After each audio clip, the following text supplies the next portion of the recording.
Просто. И если говорить про эмоциональный интеллект, он состоит из 4 ветвей. Первое – это осознание эмоций, как своих, так и другого человека. Следующее – это понимание причин, почему я испытываю в этой ситуации именно эти чувства.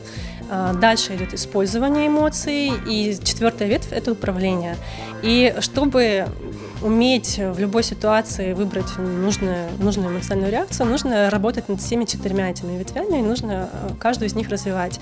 И здесь на тренинге я даю разные инструменты, разные способы, которые позволяют к этой цели прийти.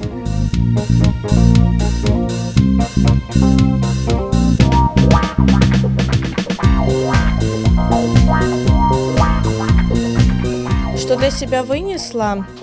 Вынесла то, что, в принципе, все эмоции, они являются нашими, и невозможно их делить на хорошие или плохие.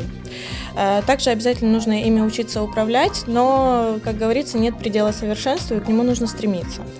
Вот. На данный момент, придя домой, я обязательно еще прокручиваю себя обязательно в голове весь этот спектр эмоций. Ну, вообще мне очень интересуют такие вещи, как IQ-тесты и вообще все, что связано с интеллектом.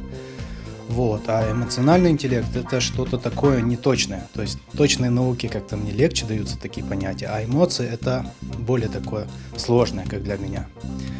Вот. И я как бы пришел немножко в этом направлении, как говорится, прокачаться или хотя бы как посмотреть, как к этому научно подходит.